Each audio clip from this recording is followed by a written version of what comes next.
Hey everybody, thanks for checking out this week's episode of My First Sketch at myfirstsketch.com. I'm Josh Hyam. As always, feel free to subscribe to the show on iTunes or on SoundCloud and get it automatically. You can catch the show on the Stitcher app as well. Like the podcast on Facebook at facebook.com/myfirstsketch. My email is josh@myfirstsketch.com. And you can follow me on Twitter at myfirstsketch. So on November 17th and 18th, the sketch comedy group Sweetish will perform their final shows, entitled Sweetish, Fully Accredited, at the Philly Improv Theater at 9 p.m. So the next 2 weeks will focus on members of Sweetish, but today's guest is Maura Pennington, currently a member of Sweetish, but based in Los Angeles at the moment. Her first sketch was written for Iron Sketch Battle Table in the summer of 2014, but was never performed on stage. We read it here now. Maura plays the role of Samantha and tells you all the visual information, and I read George. Let's go to the sketch.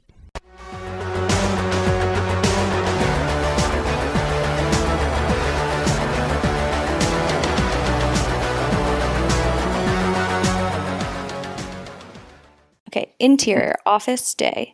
A sharply dressed man is sitting at a cluttered desk with a computer on it. He pops an Advil and presses a cold washcloth to his eyes. Behind his desk there is a table. A pretty woman enters carrying an armful of folders. "George, are you all right?" Removes washcloth and looks her up and down and sighs. "Aren't you a sight for sore eyes?" "You had asked me to bring in the Hechinger case files first thing."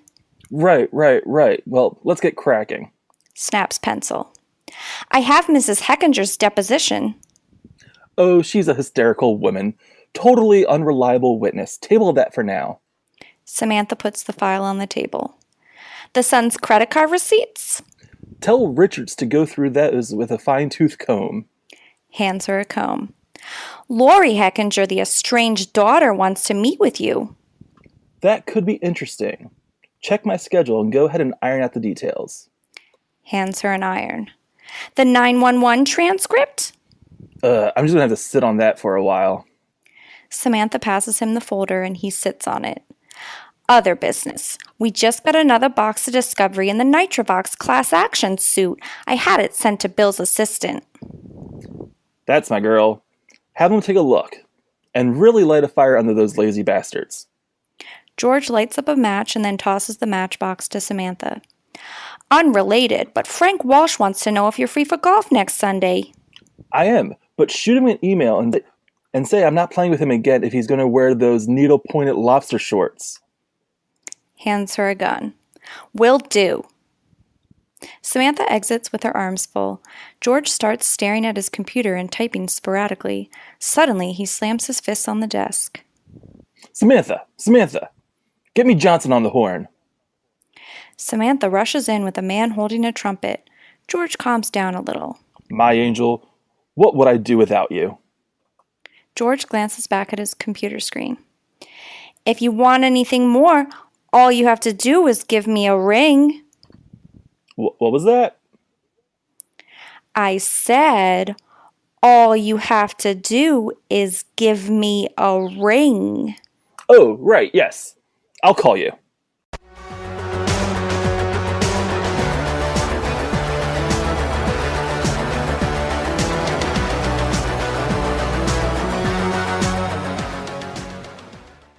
Hey, Maura. Hey, Josh. So, tell me where this idea comes from.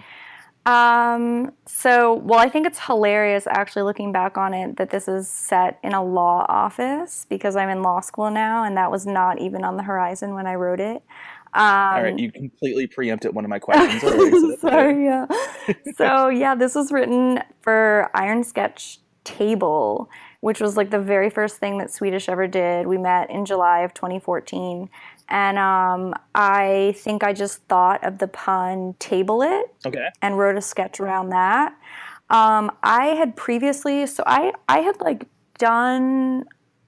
had taken creative writing in college, and I had written stuff in my 20s, and I really liked playing around with language. I was a Russian major, so I liked playing around with different languages and the way languages work, and so I really liked the way puns played. And so I think I wanted to do something with that. And then it just turned out that my teammates were not averse to puns, which was awesome.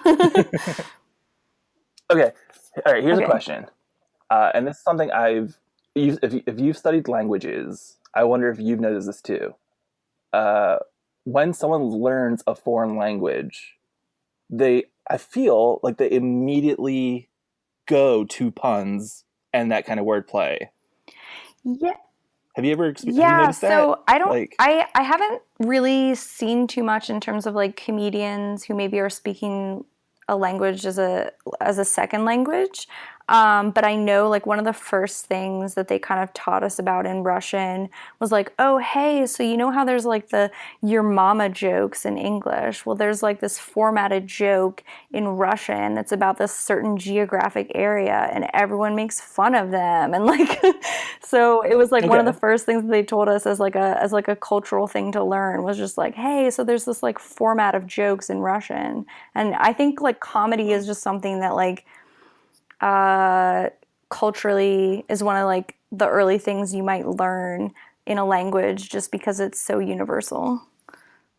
yeah, I think that's true because everyone wants to laugh, everyone wants to have a good time, and whether or not like they're doing organized comedy, they still want to enjoy, friend time. Every family has the funny person. It's totally universal. Yeah.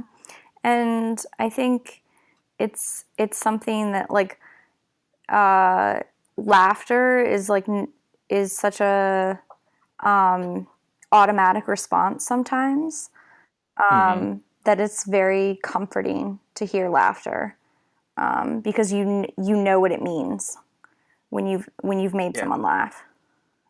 Yeah, there are cultural mores where different facial expressions and gestures might mean different things to different people, but a laugh is a laugh is a laugh is a laugh. Exactly. Okay, so you studied Russian and did some creative writing in college. How did you find out about Iron Sketch? Okay, so I was writing professionally, semi-professionally, I don't know. And I actually moved to Philadelphia from the DC area for a writing job. I was writing for an online publication about education in Philadelphia, and I moved to Philly without knowing anyone. I just thought, here's an opportunity to keep writing, and here's an opportunity to try a new place. I had been living so close to my family for so long that I wanted to try somewhere new. So I moved to Philly, and pretty much right away I was like, this might have been a mistake. I don't know anyone here. So I had done improv in college. I was on an improv troupe for like one term. Okay. And I had done some improv in DC. And I just looked up like theaters that had improv classes. So the first thing I did at FIT was Improv 101 with Corinne Wells. Okay. In like the winter to spring of 2014. Okay, so it wasn't like you just randomly found Iron Sketch. Like you had found FIT previously to doing it. And so what had happened is Judy Whiteman, who was in my class, who was the editor for Broad Street Review, I had kind of stopped doing stuff. I took another improv class at Figment with Maggie Keegan, and I loved that. But improv was just I have like crazy anxiety, so improv just exacerbated all of my like inner neuroses, and like was not that fun for me. It was just a way to like meet people and to hang out because it was so great because like after the FIT class we would like go out to a bar or like socialize, and so it was a great way to make friends. But as I realized that improv really wasn't for me, I kind of stopped doing stuff at FIT, and it was like in the summer because I remember it was a crazy temperature outside, and I lived on the Ben Franklin Parkway, and I walked down towards the theater, towards the Adrian, to meet with Judy Whiteman for like coffee. and I was sweating so much. And she was like, hey, so I think you should get back into comedy. Like, I'm doing Iron Sketch. Like, you should do Iron Sketch. So I put my name in, and that's how it all happened. And the rest is history, I guess. Sure. So what's the experience of starting Iron Sketch, and did you know any of them prior to So I any of the rest? actually just texted Julia today because I was like, hey, I don't know if you remember, but you were in Caitlin Weigel's Improv 101, and I did a makeup class with you guys, and Okay. I knew you from that, but I didn't like it was just an improv class one time, so I didn't really know her. Mhm. Bobby Lang, I had seen him perform improv at Fit a bunch of times, so I knew who he was by like being an audience member, basically. And then it's so hilarious because when they told me Brian Craig was going to be our director, I didn't know anything about Secret Pants, like because Sure. I'm not from Philadelphia, and I didn't even understand the like that I didn't when they were like, oh, so like Brian Kelly's running it and like Bryce Remsburg is the chairman. I was like, I don't like who are Right. these people? Right. You just moved to the city like 6 months prior. Secret Pants Yeah. isn't reverential to you yet. So I just kind of was like, oh, that's cool. Like, and it was like, I quickly found out like how much I like won the lottery with that. But like, I had no idea like any sketch going into it. I had like gone to Fit improv shows and like things like that, but I wasn't keyed Mhm. into like the Philly sketch community at the time that I started Iron Sketch. Uh, so did you take any classes in DC? Like, what was the improv in DC like? Yeah, so I took one improv class in DC. So like basically, so my college improv was like, it was crazy. So I was like, the way I like wrote about it in my journal at the time was like, I went from being a groupie to a member of the band. I was so excited. I had been to all the improv shows of the group Casual Thursday. I went to Okay. Dartmouth, and sophomore summer is like this thing that they do at Dartmouth, and where all the sophomores are on campus, just the sophomores. And they obviously, because no one else is there but sophomores, they didn't have their regular troupe. So they had auditions at the beginning of the summer for extra people for the improv group. And I tried out and I made it. And I was so excited. And it was so fun. It was like the best summer ever. But it was short form improv, like games So and things the like Whose that. Lines Is It Anyway more style. Yeah. Yeah, so like one of the things that the only game I was good at was like Beastie Rap because I could come up with rhymes really quickly in my Okay. head. So that's the one where like you do like the Beastie Boys rap to like Intergalactic, Okay. whatever, you know Yeah. that song?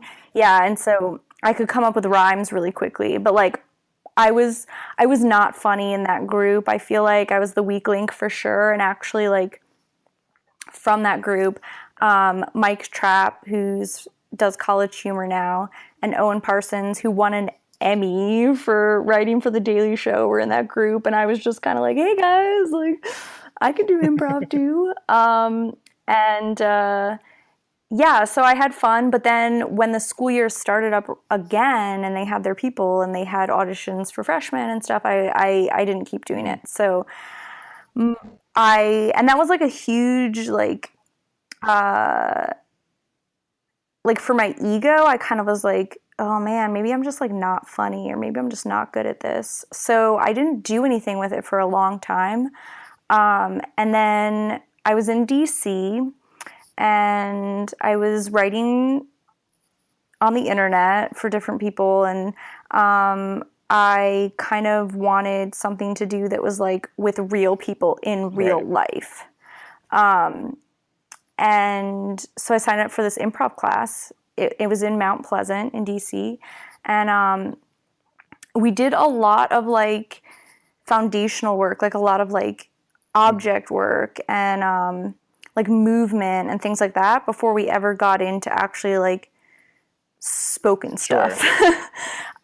which was really great for me and really fun. And yeah, and actually, like, the people that I took that class with went on, and like I think they still have an improv group in DC. Like, as far as I know, that they like perform and stuff. So it was pretty Was it awesome. attached to any specific theater or? I think it was WIT, like Washington Okay. Improv Theater. And it was, I remember I tried to petition FIT to like jump a level, Sure. like skip 101 or something. And they were like, no, we don't know what you're talking about. Like, you haven't taken our Sure. curriculum. But it was awesome because I got to take 101 with Corinne, and like there were cool people in my class. So it was fun. Yeah, but like improv, I have a lot of respect for people that do improv, but it's not my comfort zone for sure. So what's your introduction to comedy? Like, what's the earliest thing? Like, what made you laugh growing up? Oh gosh. Well, my family is very funny, so they always were making me laugh. And I know, just like listening to other people that you've had on here who had video cameras when they were younger. Mm-hmm. So like we had a video camera. My grandpa got it for us, and he was like just the greatest, like the funniest person ever. He got us a video camera when I was a baby, so in 1986, and I basically was like on camera performing at every major like event that would be recorded. So birthdays, like Father's Day, anything. Like I would just like sing and dance and perform on camera when I was little, and I thought I was hilarious. But like, but in terms of like pop culture stuff that made me laugh, yeah. So I watched a lot of Disney Channel and Nickelodeon when I was a kid, and so whenever I would go to sleepovers with the girls in my school, we would always watch Father of the Bride Part 2 with Steve Martin and Martin Short. That's the one where the daughter and Diane Keaton is pregnant, right? Yeah. Okay. I actually to this day have never seen Father of the Bride, the remake. You haven't seen the first one? So you've seen the sequel, but not the like. Yeah, I've seen Father of the Bride Part 2 enough times to like have it memorized, but I've never seen the first one where she actually gets married. I definitely seen the first one more. I know isn't Eugene Levy in the second one as well? Yeah. Because it's like it's the wedding. Like the first movie is the wedding, and Kimberly Paisley, I think her name is now. And the dude from he's the Weird Mountain guy. Like he does a lot of like guest stars on. Like I remember him on Friends. He plays like a downstairs neighbor like with a beard, and all of a sudden like he shaves his beard. Like, oh, handsome guy, here we are. Like, yeah, I don't remember the actor's name, but yeah.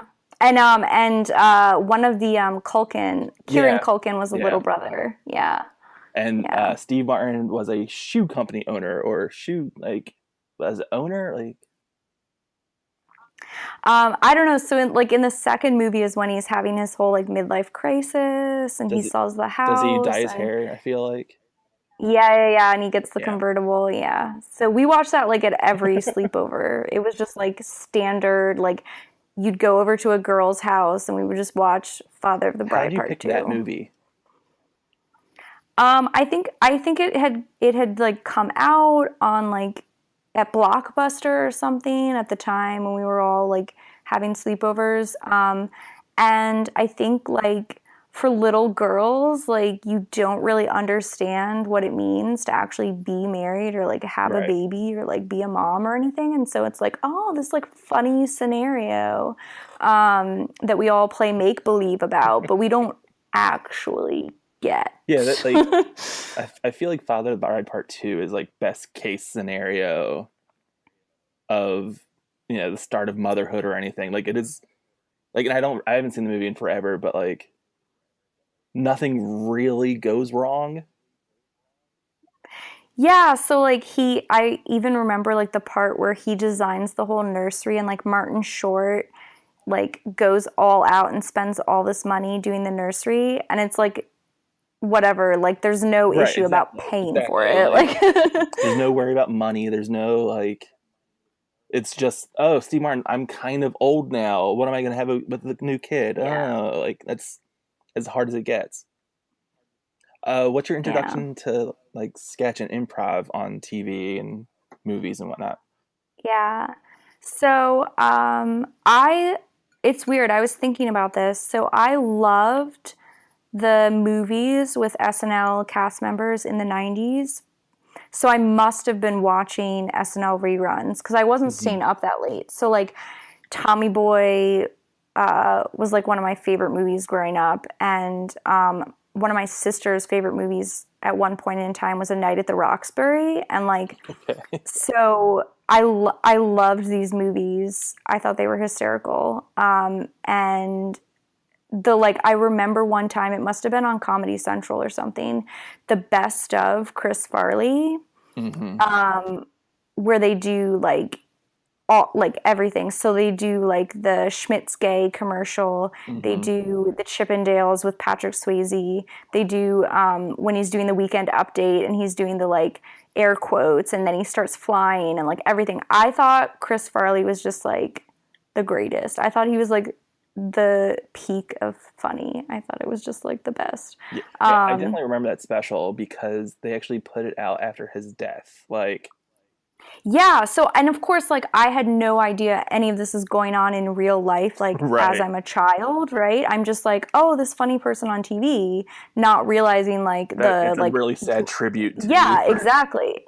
Like the like terrible trauma of his real life. But like at the time I was like, oh my gosh, this person is hilarious. I love him. Do you have a favorite cast member or is it?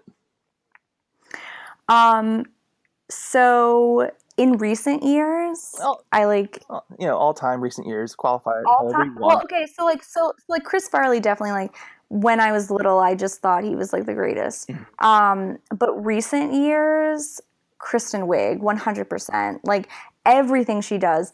Her character on the Secret Word sketches is like my inner persona. Just like this like old Hollywood actress who actually has never done anything anyone has ever heard of, like who's just kind of like living in her own world, like basically like Norma Desmond from Sunset Boulevard. That's basically like my like inner life is just an old Hollywood starlet that no one has actually ever heard of. But okay, so improv, what drives you to do improv in college? Like what's the pull there? So I did theater in high school. Okay. And when I was a senior, what kind of roles are you doing in like what stuff are you doing in high school? So like I was in a bunch of musicals, but I'm and even though I was in the chorus in high school, I'm actually a really bad singer. And it's actually something that is very frustrating to me that I love musicals, but I can't sing. I'm very bad at singing. And so I remember we did Bye Bye Birdie my freshman year of high school, and I tried out and clearly like was not cast in anything in a singing role. But then because I went to a small girls Catholic high school, and so like our teachers, like our music teachers were the ones casting these shows and stuff. So they knew us in class and then they would know us for the auditions and stuff. And so my music teacher at the time came up and said like, listen, we need someone to be the mayor's wife who basically just has to freak out when Conrad Birdie starts to sing. And I was like, yeah, I can definitely pull on some personal experience freaking out about boys to do that. So I got to have this like breakout role my freshman year. It was like no speaking, no singing, just like miming a woman basically like having a like heart attack listening to this Elvis impersonator. And you're still the center of attention. You're still the focal point in that moment. Exactly. And so of course, like once you feel that like moment where like the audience loves you and you're having fun, So I kind of kept chasing that high. And then it wasn't until my senior year where I actually tried out for a musical for Footloose at the Brothers School, the guys' school. And I did not get cast, and I was crushed. And my school was doing a play, actually, opposite the Brothers School doing a musical. And I thought, okay, like, I guess I'll try out for the play because I kind of want to do something. Mm-hmm. And it was Neil Simon's Rumors, which is kind of this screwball comedy of like these people having a dinner party where like they're trying to cover up the disappearance of someone. Okay. And so I tried out and I got cast. Like it's like an 8-person cast, so I got cast as one of like the 8 people. It was so fun. It was just the best ever. We really bonded as a cast, and like, so just from listening to your podcast, I think like Sean Keegan Landis was like talking about the process and how rehearsing can be as much fun as performing. Mm-hmm. And definitely for me, like rehearsing for that show, like I kind of remember the performances. I don't think anyone was in the audience for them, but like, cause they were all at the boys' school musical, but rehearsing for that show was just so much fun. So I think in college, I wanted to reconnect to some of that like theatrical stuff I had been doing. And so sophomore summer, when there was like this opportunity to try out for the improv troupe, I was like, all right, let's see if I got what it takes. Okay. But was it improv or other theatrical pursuit? Like at the time, like was improv the only choice at that moment, or? I wasn't like studying theater or majoring in theater, so I felt like I was pretty much locked out of any of the actual like stuff going on on campus. So it was kind of like the student run things. So I actually did a student run short. Like it was we were like these nursery rhyme characters, and it was like this short play for some festival. And so I did that.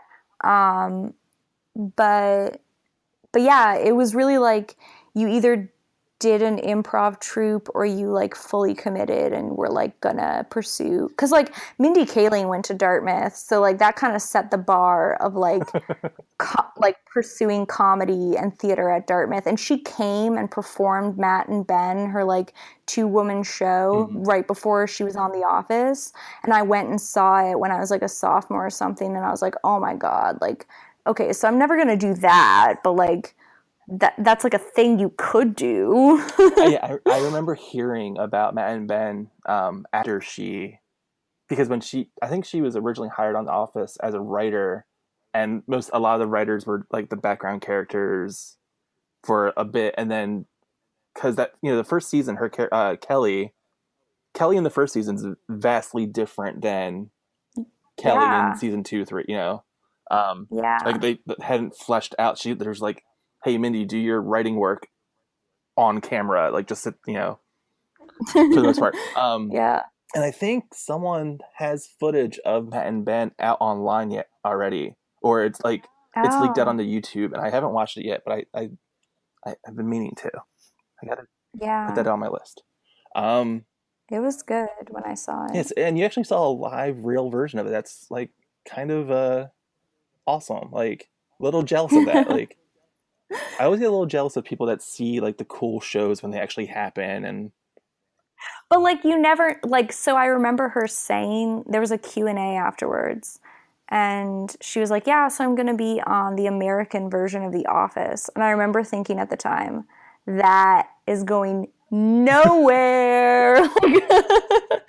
I was like, that is a terrible idea. Like, why would you ever even attempt that? And then, of course, like it becomes one of my favorite shows. Like, well, and if you like, I don't know if you know this or remember this, but like, there had been multiple attempts to clone British shows for American TV, and most of them, like, there was I specifically remember because I remember watching the show on PBS. There was an American version of Coupling. Yes. Oh my God. Coupling was like the British version of Coupling was like we had it on Yeah. DVD in my friend group in college, and we would just watch that all the time. We thought it was the greatest thing ever. ever. Are amazing, and they try to bring it to America, and it dies a fiery, horrific death. Oh my gosh, totally. And then I remember, I don't know if you had the same experience with the American version of The Office, where basically like the first 2 episodes are almost word for word. At least the first one. I know the first episode is almost exactly word for word of the British version, and it just doesn't work. It isn't until like the basketball episode where it starts like becoming its own thing and its own identity. Yeah, I think it definitely had to grow into its own. And then like once it did, it was like unstoppable. It was great. I loved it. You had mentioned in all the emails back and forth as we planned this, Buster Keaton. Yeah. So that goes back to college too. So I took a silent film class, and we watched Sherlock Jr., which is a Buster Keaton, like it's maybe like an hour long. So it's not really a feature, it's not really a short. And I thought it was hysterical. I was just blown away.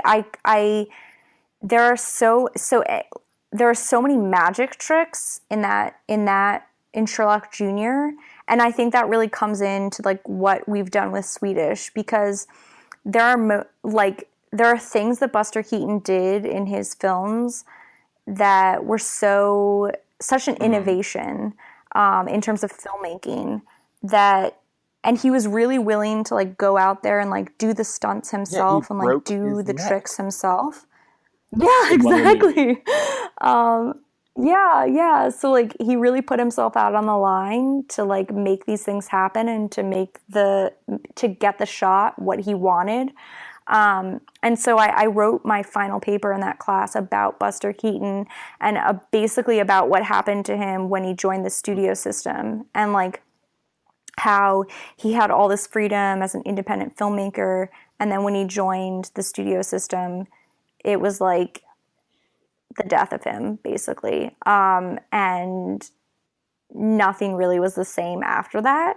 So it was kind of a sad story to write a paper about, but Sherlock Jr., there's like this scene where he's in his he's in his house or his apartment, and he goes up to this thing, and it looks like it's the door to a safe, and it ends up being the door to the outside, and just like so many little things like that where it's just like so unexpected and so fun, that I just think like silent film, silent comedy is very can be very like instructive in terms of like doing sketch for stage, in terms of like things you can achieve. Yeah, my introduction to Buster Keaton, I think it was in college too, and it was The General. Yes. Which is like, on one hand, it's a little problematic that the hero of that movie is a Confederate soldier. Right.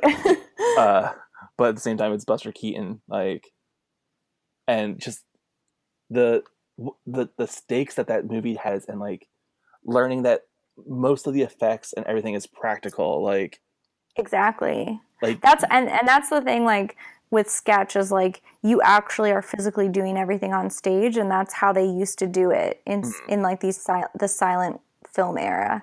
Is like so like when he broke his neck, is like he literally was like hanging onto a water tower and dropped down from it, and then he landed on a railroad track. To be that fast, like yeah. Or the I forget what movie actually it is, but where they nail his shoes to the ground so that when the side of the house falls, he's in the exact right spot for the window, like, which I can't imagine doing. Like, there's a part of me that said, yeah, I would do that for comedy. But like once I'm in the shoes that are nailed to the ground, I would be like freaking out in my body and like changing my mind the entire time.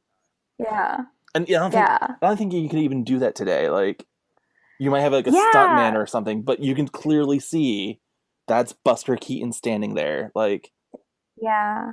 And I think there's so much that's done with like digital or done in post. Oh yeah. Nowadays that like but you knew, like, it's a one, like, the thing that, like, we did a sketch for Iron Sketch where Brian Craig created a prop, and he's like, this is a one take Jake. Like, this prop, like, once we do this sketch, this prop won't exist anymore because we'll have destroyed it in the process of this sketch. And I think, like, that's how they did it back then. And I have an appreciation for it. Which prop was that? It was in the shootout sketch. It was like, so we basically have had this, like, running theme of John Wayne throughout everything. And it was one of the sketches that we used the John Wayne cutout. And it was a shootout, and I pulled apart this teddy bear as I was falling, and like, all the stuffing came out and everything. Okay. And so that prop obviously was done for after that sketch. Yeah, you need a new teddy bear for the next time. Yeah. Okay, so back to Sweetish. Sweetish gets put together randomly by Providence or whatever you want to call it, and it goes through the Iron Sketch season that they do, and eventually you guys win the season. I think there was their first one was Table. Second one was, I think second one was the gunshot and the clock. Okay. Yeah. I remember there was a Wilhelm scream and a wig. Yeah. The Wilhelm scream and the rope were the two for the final one we did, I think. Yeah. Because I just remember when I heard about wig, I texted Julie. I was like, I have a black curly wig if you guys need it, whatever. So with Sweetish and going through that process, but eventually you decide to go back to school and go to LA. Yeah. That changes the dynamic. Yeah, so it was kind of weird because basically, like, most of my 20s were, like, pretty unstable and unsustainable, and I kind of needed to do something else with my life. But at the same time, I had, like, found this amazing group of people that I loved working with and that I just loved personally, and so it was hard, the decision to leave Philly, and I had wanted to move to LA for a while. Law school was kind of a way to get out here. But it was hard to leave them, definitely. But so it was really great that we found a way to, like, keep doing things even while I was out here. And then, of course, like, a year later, Bobby left as well. And so we kind of just found ways to keep being a group, despite the huge space between us. Yeah, you had mentioned with talking about Buster Keaton about the magic tricks of comedy, and with you leaving and becoming forced on the city, but you're always in the shows. Like, there's always some kind of Skype involvement, video involvement. Whether you are just playing, like, a businesswoman, just teleconferencing in as part of the sketch, and then everyone having to learn the timing and getting it all correct, and just the recording of it. Like, there's just this painstaking, like, process of it, I feel. I think we've always tried to challenge ourselves as a group. Like, anytime, so we have a very collaborative writing room, like, we're always bouncing ideas off of one another. And I think when we come up with an idea and it's kind of like, oh man, this is so crazy, this is so out there, we could never do this. I think the, like, instinct in Sweetish is just like, well, what if we did do it? Yeah, let's figure this out. So like, the sketches we've done since I've been out here, like, I like, it's been fun for me because I still have this creative outlet where I get to write and I get to record myself acting, but I don't have the same experience of them as being on stage, interacting with it, or, like, hearing the audience's reaction to it. So I'm super excited to be coming back for the final shows because I get to have that, like, real life experience. Get to be back on stage again, and yeah. How is it to be the person that's not there? Like, do you guys debrief afterwards? Like what's the post show experience for you? I kind of feel like I'm like this like needy like person who's always like, tell me, like, how did it go? And they're kind of like exhausted, like, and of course, like with the time difference, like, so even if they're performing in like the late set, right, like at 10 o'clock or something, I'm still like, it's 7 o'clock for me. Like, I'm wide awake. I want to know how it went. And so yeah, usually they'll kind of like tell me like how things played or how it went. And we don't. So we used to meet every week. It started at my apartment, and then when I left, they started going to like Murph's or meeting at different people's houses. But I don't get to Skype in every week, but I try to do it regularly enough to kind of keep myself involved and like figure out how things are going. So yeah, so like even for like, it's pretty funny because like for theme show, I think this past year they did a Stranger Things sketch, Yeah. and I've actually I can't get into that show for whatever reason. So I like didn't get the sketch, didn't get the joke, didn't get like anything about it, but I still was like involved. Like, I don't know, like I still like talk to them about it and like still watch the recording afterwards, and I was like, yeah. So like basically the only things I know about Stranger Things are basically like their sketch about it. Which I think is true for me. I think the only thing I know Stranger Things is SNL sketch about it last year. Oh yeah. Which, yeah, I know which one you're talking about. Yeah. I can't think Lin-Manuel Miranda was the host that like. But, are you pursuing anything comedy wise while you're out there? So I took a class at UCB at their UCB Sunset like training center. What was the class? Who was it with? Yeah, so it was sketch. It was like their sketch 101. It was with a woman named Carrie, and I'm forgetting her last name right now. But I went to a bunch of like shows when I had my class pass. So that's actually I had seen Bombardier, which was the group that Jess Ross was writing for, and I like had seen her in a show that she had done at Figment before she moved to LA. So I kind of like knew of some Philly people who were out in LA. But yeah, so I took that one class at UCB. Time and money are a constraint for sure, so that's limiting in terms of what I can do. But I try to like get out to some of the stuff that's kind of like a unique opportunity out here. So like Paul F. Tompkins does a show, Spontanea Nation, which is his podcast, at the Largo, and so I went to a recording of that one time. It was so fun. So like things like that I try and like keep a little bit of an involvement in. But like, I mean, you're in law school now, so I know law school is going to be like taxing on your time for sure. Like, do you plan to write and continue to try to do things after Swedish is over? I don't know. So I'm specializing in entertainment law and intellectual property. I don't really know what job I'll get afterwards. That's still kind of up in the air. So it'll depend. But I think I'm definitely like still really interested in entertainment and what it means to entertain people. So I think that's still a big part of what I'm doing, even though it's on the legal side.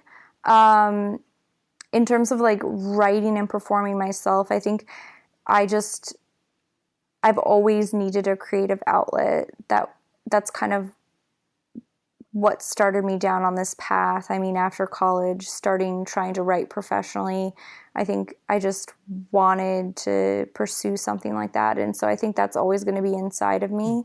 And it's just a matter of like finding the right outlet, whether it's a class or, you know, finding a new group. I don't know. But I mean, nothing will be like Swedish.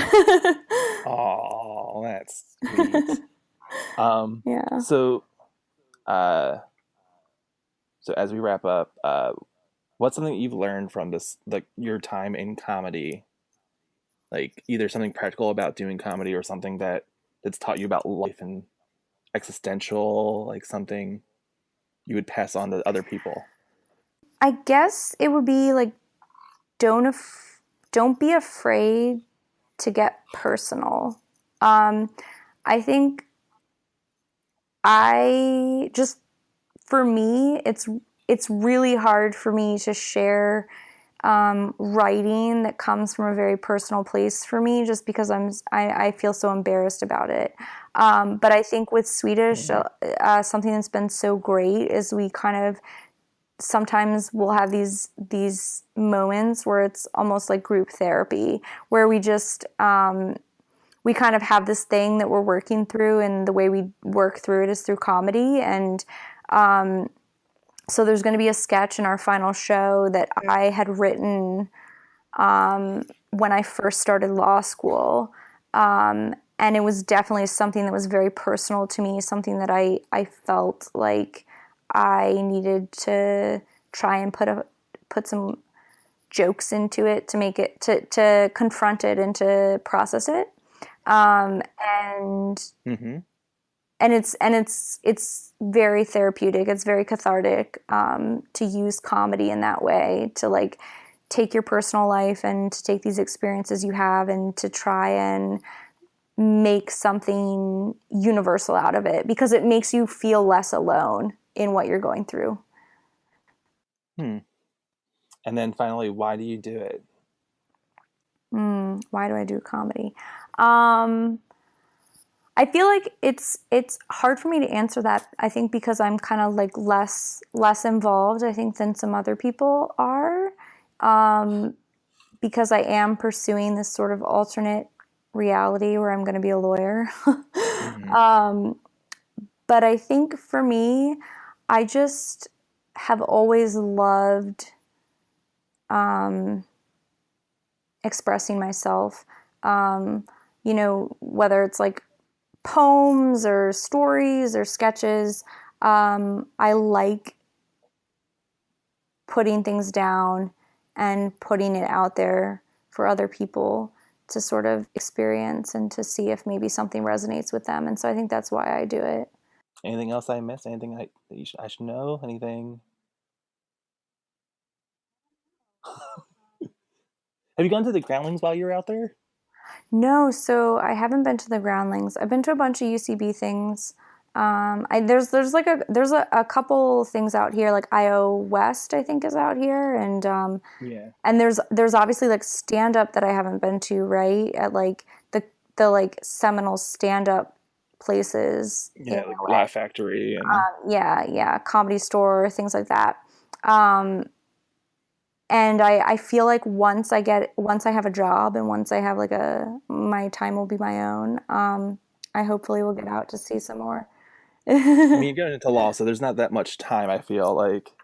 That's you might get a that's little bit, true. You might gain a little, but yeah, that's true. But I'm hoping I'll have a little bit more flexibility to go out there and experience it, because I mean, there's so much happening here.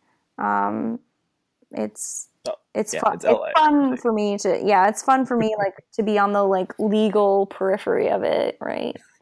So yeah.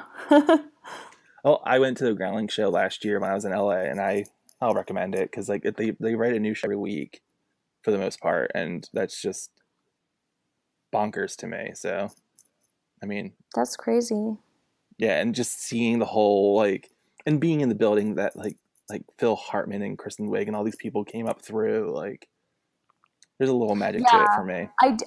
I do like how they're more character based. Yes. Because I think that's definitely one of my favorite things in comedy, is when you have a really strong character that just anything they say or do is going to be funny because of who they are. Yeah.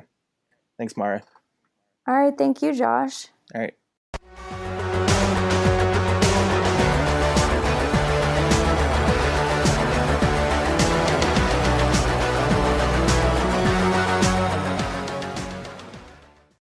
Sweetish, fully accredited. The final shows for Sweetish will take place on November 17th and 18th at the Philly Improv Theater. It's a Friday and Saturday night, 9 p.m. both evenings, and tickets are available at Fit Comedy. You should go. They're going to be great fun. And just to give another heads up, a future guest on the podcast, Letitia Valoria, will be taking part in a new improv show at Fit with a Shakespearean vibe called With Mirth and Laughter. It premieres this Friday the 10th at 7 p.m. and will run every second and fourth Friday of the month. And her episode of My First Sketch is coming up in a couple weeks. And I'm going to remind you every week until it happens, Big Freakin Quiz of 2017 with Josh Hyam will take place on Saturday, November 25th at 2:25 p.m. as part of the Black Friday Comedy Marathon. My First Sketch is a Philly Sketchfest production. You can find out more information at phillysketchfest.com or on Twitter at PHLSketchfest. Also, for more information about comedy in Philly, head to watercooler.com. The music on this episode is by the band No, which you can check out at nonoband.bandcamp.com. And like My First Sketch on Facebook. This is Josh Hyam. Thanks for listening. Go see some comedy. And then come back here next week for my chat with Brian Craig.